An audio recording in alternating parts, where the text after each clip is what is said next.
Developing off the top at 6, President Trump is in South Florida. He's hosting a meeting of evangelicals for Trump at the King Jesus International Ministries. You're looking at a live picture from inside the Megachurch in Southwest Miami-Dade. That rally, which got underway about an hour ago, is still going strong. CBS 4's Ty Russell is there live for us with details. So, Ty, standing room only there. Definitely. The room is definitely crowded. And I'll step out of the way just so you can get a better look at the stage here. Right now, there are other speakers speaking. However, you can see President Trump is still on the stage standing there. He's been speaking for about an hour now. He's been trying to rally the evangelical community around him. He's not only making a stop here, but he will continue this coalition push throughout the nation. But he has touched on tensions with Iran, and he has also been talking to evangelicals about exactly why they should stand behind him. He's passionate to raise people from poverty. President Trump is in Miami-Dade officially launching what's called Evangelicals for Trump during his campaign for re-election.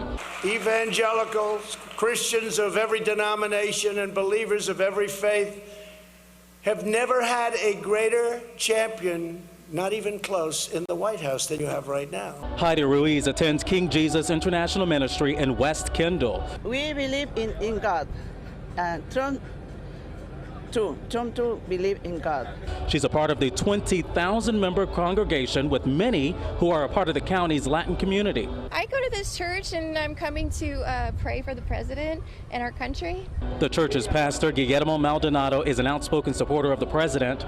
Nonprofit Freedom from Religious Foundation has asked the IRS to investigate the megachurch. The group believes the church could be violating IRS rules by supporting Trump, and that rally is attracting more than just members, even if they don't have tickets. The latest poll shows former Vice President Biden winning Florida in a head-to-head match with the president. This event, which the president hopes will help change that, comes after a popular evangelical magazine, Christianity Today, called for the president's removal last month.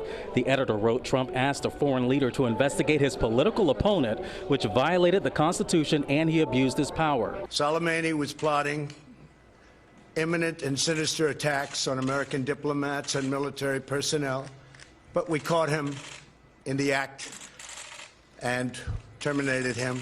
Supporters and parishioners are also expecting the president to react to ongoing tensions with Iran that has divided lawmakers.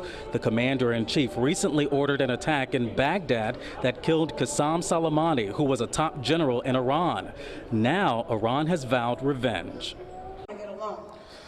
So this is a live picture, again, of what's happening at the rally at this megachurch in Southwest Miami-Dade. There's another speaker here talking, but again, President Trump is still standing on stage. He has not done speaking just yet. And what's interesting to note about this rally, there has been some controversy surrounding this rally inside this megachurch. And before everything started, the pastor of the church did get on stage, and he said he is not endorsing anybody here in Southwest Miami-Dade. What he is doing is advocating for certain values that President Trump stands for, along with the Republican Party. But again, he said he's not endorsing anybody to try to ease concerns from others who have expressed their concerns about them having the rally here inside this church. Now, after this, the president will head back to Mar-a-Lago. But for now, we are live in Southwest Miami-Dade. I'm Ty Russell, CBS 4 News.